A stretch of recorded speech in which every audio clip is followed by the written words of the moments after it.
Il y a un an, à Jérusalem, frère Francesco Yelpo franchissait la porte de Jaffa pour assumer l'une des fonctions les plus anciennes et les plus délicates du monde chrétien.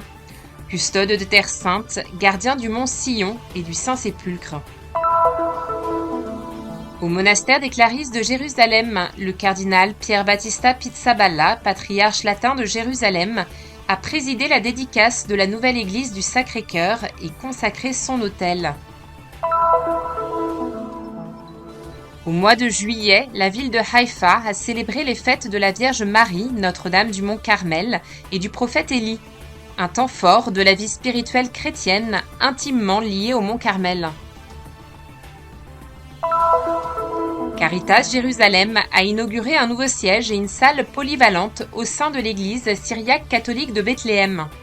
Les nouveaux locaux ont été bénis par le cardinal Pier Battista Pizzaballa, en présence de l'archevêque syriaque catholique, Monseigneur Mar Yacob Ephrem Semahan. Le club orthodoxe arabe de Bétjalla se tourne vers l'avenir en inaugurant de nouvelles infrastructures destinées aux enfants et aux jeunes, en présence de responsables ecclésiastiques et de représentants des institutions.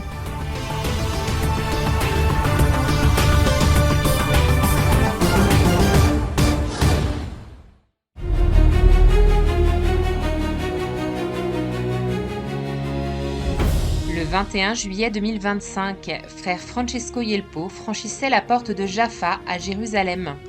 Accompagné en procession par les fidèles et les autorités jusqu'à l'église Saint-Sauveur, il y prêtait le serment qui faisait de lui le nouveau custode de Terre Sainte, succédant au frère Francesco Patton. Frère Ibrahim Faltas se souvient des 2 entrées solennelles à Bethléem, à l'occasion de l'Avent et de l'Épiphanie. È l'unico in tutti i patriarchi che fa 2 ingressi a Betlemme. È stato bello. C'est le seul parmi les patriarches à faire 2 entrées solennelles à Bethléem. C'était un très beau moment. Il y a quelques jours encore, il a rendu visite au ministre du Tourisme, au gouverneur de Bethléem ainsi qu'à tous les maires qui l'accueillent. Le maire de Bétjalla, premier à le recevoir à Mar Elias, puis le maire de Beth Saour, près du tombeau de Rachel, accompagné de l'adjoint au maire de Bethléem. Enfin, sur la place de la Nativité, le gouverneur, le maire de Bethléem et toutes les autorités. E poi alla piazza della Natività il governatore e il governatore, anche il sindaco di Betlemme e tutte le autorità. Être custode de Terre Sainte, c'est aussi assumer les responsabilités héritées de la tradition, explique frère Giuseppe Gaffurini. Il faut d'abord préciser que le custode de Terre Sainte porte également les titres de gardien du Mont Sion et de gardien du Saint-Sépulcre. Cela nous unit de manière toute particulière. Il est notre gardien et à ce titre, il est venu à plusieurs reprises visiter notre communauté au cours de cette année. Une année également marquée par des moments difficiles. Le dimanche des Rameaux, l'accès au Saint-Sépulcre a été interdit pendant plusieurs heures au frère Francesco Yelpo et au cardinal Pier Battista Pizzaballa, avant que les célébrations de la Semaine Sainte ne puissent reprendre.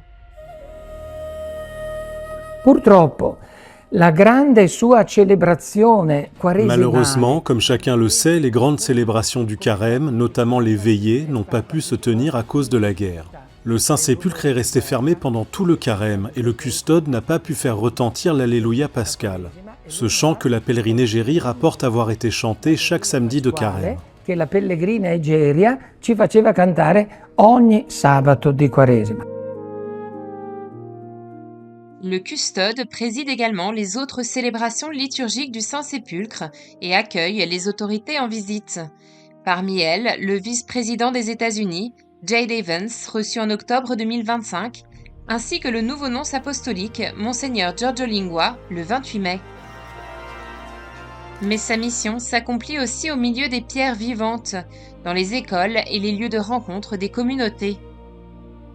Abbiamo 18 scuole e ha incontrato bambini, ragazzi, genitori, dipendenti, insegnanti. Nous avons 18 écoles. Il a rencontré les enfants, les jeunes, les parents, les employés et les enseignants. Et il faut dire que malgré toutes les difficultés, il a participé à toutes les cérémonies de fin d'année scolaire. Je n'oublierai jamais son émotion lorsqu'il a visité l'école Hélène Keller. Je crois que c'est à ce moment-là qu'il a vraiment compris ce que signifie notre mission en Terre Sainte. Lorsqu'il a vu les enfants malvoyants et aveugles chanter ainsi, il a été profondément ému. E i bambini non videnti a cantare in questo modo veramente è stato molto emozionato. Les occasions de manifester sa proximité avec les communautés chrétiennes de la région n'ont pas manqué. De Nazareth à Jaffa, sans oublier les frères de Syrie et du Liban, durement éprouvés par la guerre. Nonostante che era molto difficile, la situazione terribile, ma ha insistito. Même lorsque la situation était très difficile, terrible, il a tenu à aller rencontrer les frères et les habitants au Liban et en Syrie où nous sommes présents. Comme à Bethléem, il a toujours voulu être proche des personnes qui souffrent. È stato a Betlemme veramente sempre vicino alla gente che soffre. Entre les lieux saints et les nombreux visages rencontrés au cours de cette année de pèlerinage, frère Francesco Yelpo résume l'esprit de sa première année comme custode en une phrase. Là où il y a un homme qui aime, il y a un signe d'espérance.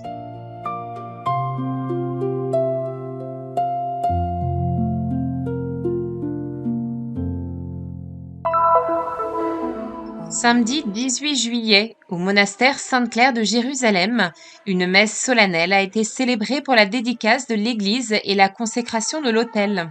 L'église a été rénovée par l'architecte Vincenzo Supardo, qui a dirigé les travaux dans le respect des attentes et des souhaits de la communauté des Clarisses.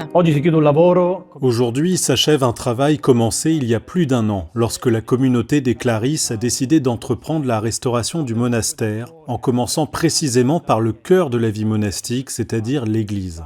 Prendre soin de cet espace, restaurer cette architecture a également été une manière de soutenir la présence d'une communauté monastique contemplative ici, à Jérusalem, sans imposer autant que possible de nouveaux schémas à ce que nous avons reçu du passé. Une histoire qui a commencé il y a plus de 100 ans avec la pose de la première pierre en 1912.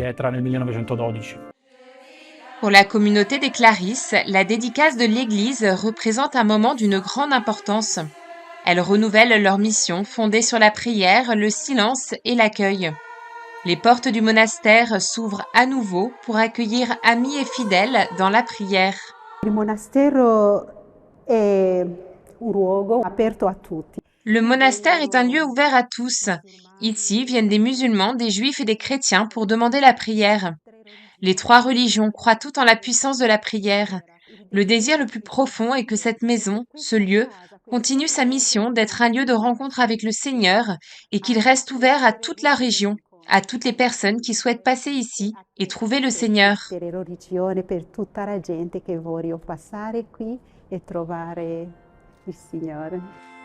La mère supérieure et le cardinal Pizzaballa ont ouvert la porte aux fidèles lors du rite d'entrée. Le patriarche a ensuite présidé la célébration en présence de l'assemblée réunie dans la prière.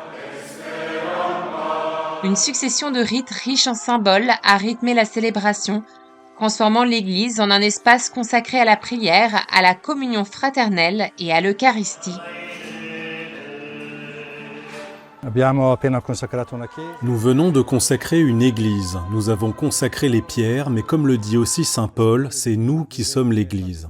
Nous sommes l'édifice vivant, fait de pierres vivantes, qui doivent construire la vie de l'église et par leur propre vie rendre un culte à Dieu. Malgré la situation, notre souhait, notre prière est que cet édifice vivant grandisse et s'élargisse, qu'il devienne un édifice aux portes ouvertes, accueillant tous ces fidèles venus du monde entier afin de rendre cette église toujours plus vivante. La nouvelle église est bien plus qu'un simple édifice. À partir d'aujourd'hui, avec le rite de la dédicace, elle devient le symbole visible d'une communauté vivante et de sa foi.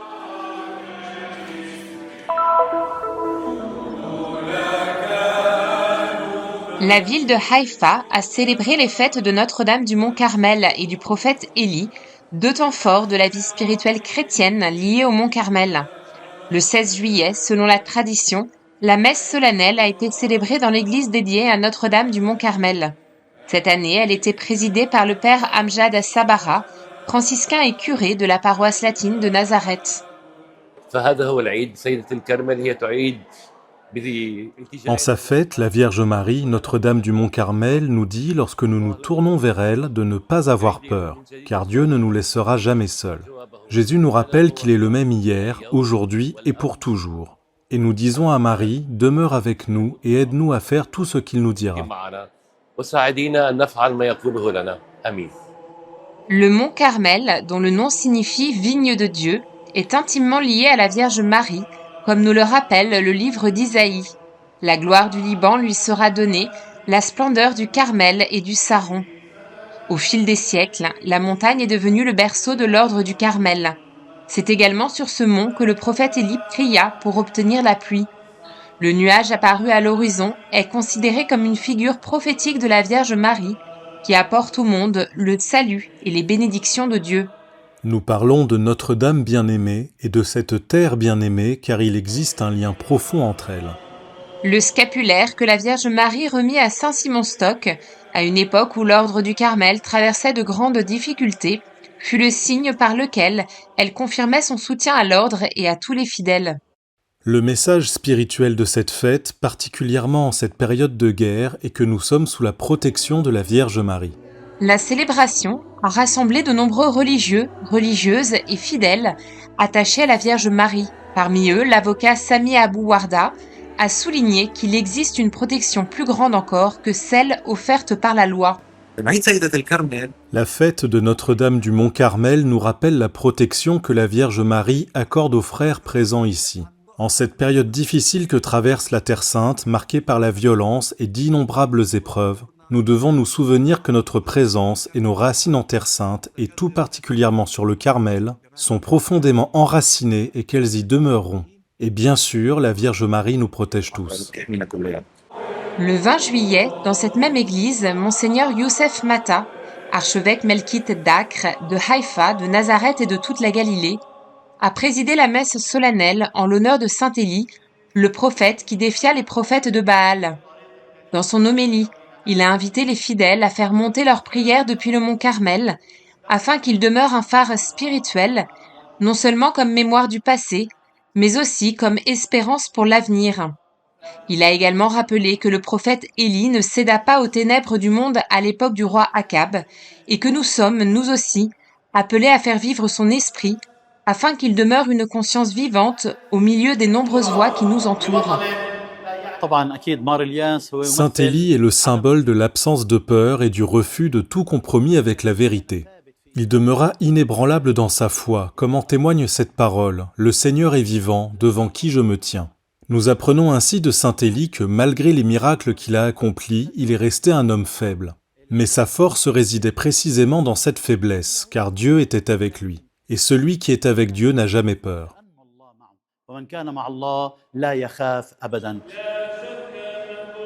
Une foule nombreuse de fidèles venus de Haïfa et de toute la Galilée a pris part à la célébration pour honorer le prophète et implorer son intercession.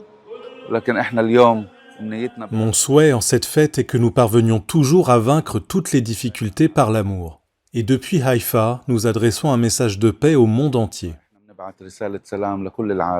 Entre une tradition fidèlement transmise de génération en génération et une foi sans cesse renouvelée, ces célébrations demeurent un rendez-vous où l'histoire rejoint le présent.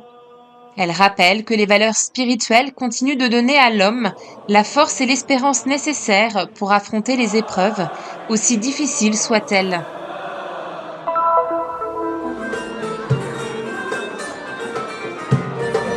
Animé par l'espérance d'un avenir fondé sur l'égalité, l'amour, la miséricorde, la dignité et la paix, Caritas Jérusalem a inauguré le 14 juillet un nouveau siège et une salle polyvalente au sein de l'église syriaque catholique de Bethléem.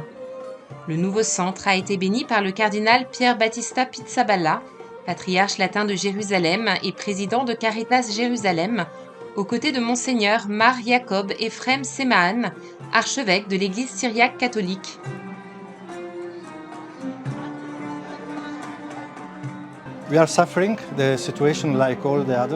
Nous souffrons de cette situation comme tous les autres, mais nous cherchons aussi, par notre présence, à être une présence positive et constructive. capable de répondre aux différents besoins et aux différentes réalités de la manière la plus positive possible. En particulier dans la région de Bethléem, où à cause de la guerre et de la situation économique, la vie sociale est devenue très difficile. La présence de Caritas dans la région de Bethléem est donc devenue très importante, afin d'être une présence positive qui apporte un soutien concret à tous ceux qui en ont besoin.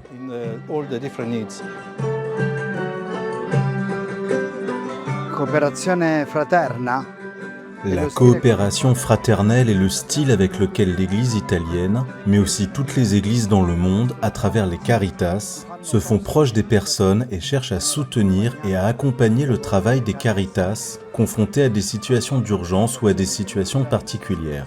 C'est dans cet esprit que Caritas Italie accompagne le service de Caritas Jérusalem dans ses projets de soutien aux communautés chrétiennes, mais aussi à l'ensemble de la population.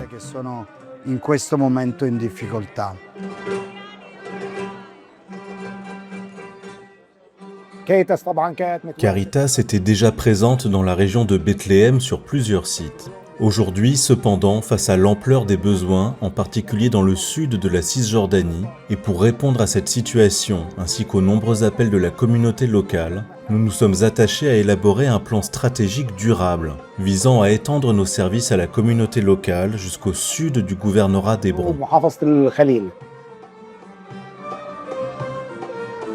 Caritas Jérusalem mène de nombreux projets dans les domaines social, économique et sanitaire. Ses services couvrent la majorité des villes, des villages et des camps de réfugiés de Cisjordanie et de la bande de Gaza. Lors du dernier conflit, l'organisation a ouvert plus de 16 centres de soins, de l'extrême nord à l'extrême sud de la bande de Gaza. Caritas est l'une des plus grandes institutions du monde catholique au sein de l'Église catholique. Comme l'a dit son éminence le cardinal, Caritas est la main droite de l'Église. Et j'ajouterais qu'elle en est véritablement le bras droit pour mettre en œuvre sa vision et son enseignement. Quant à nous, dans l'Église syriaque catholique, nous avons mis à la disposition de Caritas ce bâtiment, qui abritait autrefois une école afin qu'il soit consacré aux œuvres de charité et au service social, pour que l'Église manifeste son amour et sa proximité envers son peuple.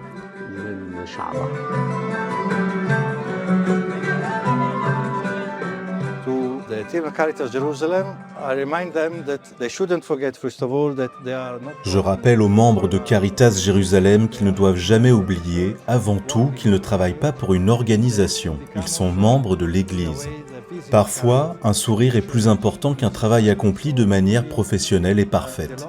Les deux sont importants, mais ils doivent se souvenir qu'ils représentent la présence du Christ au sein de la société.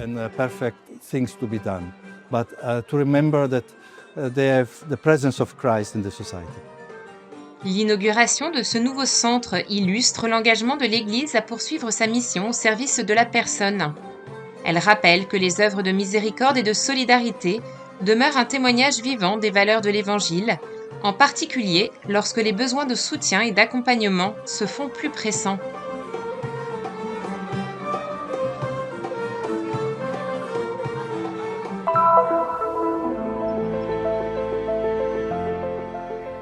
Témoignant de son engagement constant en faveur de la personne et de l'avenir des nouvelles générations, le club orthodoxe arabe de Béjallah a inauguré de nouvelles infrastructures destinées aux enfants et aux jeunes.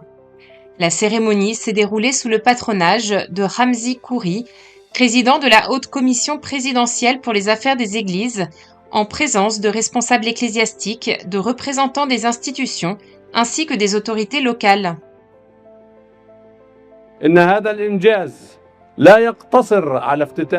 Cette réalisation ne se limite pas à l'inauguration de nouvelles infrastructures. Elle traduit une volonté ferme d'investir dans la personne, dans les jeunes et dans l'avenir de notre société. Les institutions orthodoxes ont toujours été et continueront d'être un pilier essentiel de la société, ainsi qu'un témoignage vivant de la profondeur de la présence chrétienne authentique en Terre Sainte. Elle contribue également de manière constante à la construction de la société palestinienne et à la préservation de son identité.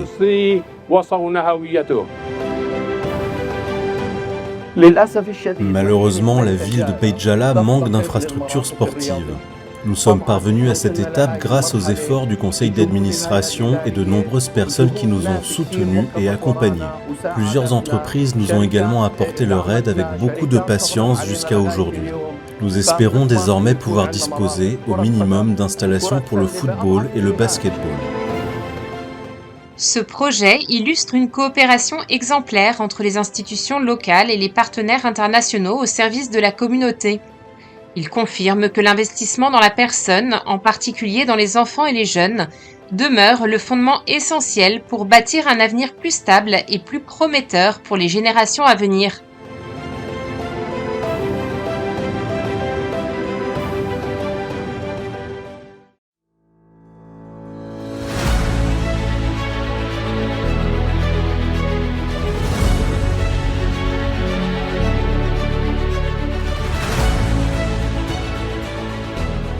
Faites un geste de solidarité et soutenez la mission de la custodie de Terre Sainte.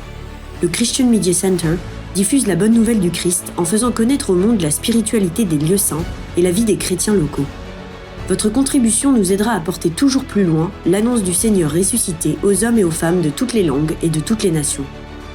Pour nous aider, il vous suffit de scanner ce QR code. Votre choix fait la différence.